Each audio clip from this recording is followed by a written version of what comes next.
pour ça, pour qu'il y ait un choix sur des questions de fond. Comment on relocalise?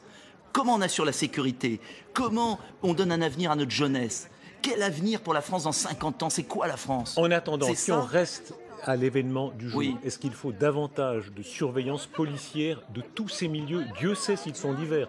Les islamistes violents jusqu'à l'autre côté, une extrême droite violente, les complotistes, certains gilets jaunes extrémistes, tous ceux qui prônent, très intéressant, votre question. tous ceux qui prônent la violence, est-ce qu'il faut maintenant une surveillance policière plus forte?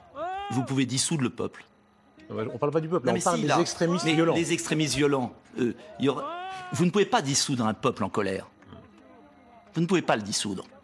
Vous savez, en 1788, il y en a certains qui pouvaient dissoudre. Donc, je crois qu'en tout cas, je serais président à sa place.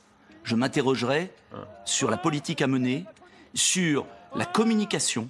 La communication. Parce que si on dit la vérité, le président de la République a organisé un tour de communication.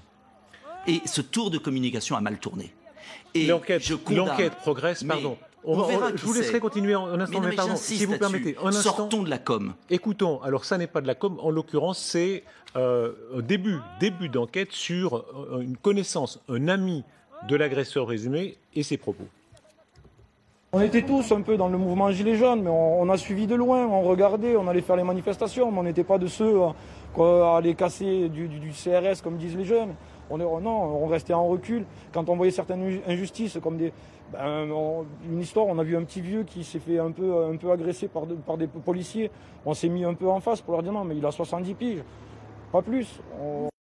Voilà, attention, tout est au conditionnel pour l'instant, il ne s'agit pas de stigmatiser tel ou tel mieux, mais pardon, le distinguo entre la colère et la violence extrême, comment est-ce que vous le faites? Mais on condamne la violence, mais l'histoire peut aboutir à des faits qu'on regrette, qu'on condamne. On est sur un volcan. Nos banlieues ne sont pas maîtrisées. Le trafic de drogue est partout. Des voyous agressent des policiers, 30 agressions de policiers par jour. Le président de la République se fait gifler en public. Est-ce que vous croyez que le pays va bien? Et toute la classe politique ne parle de ces petites affaires, la déclaration de Mélenchon, le machin.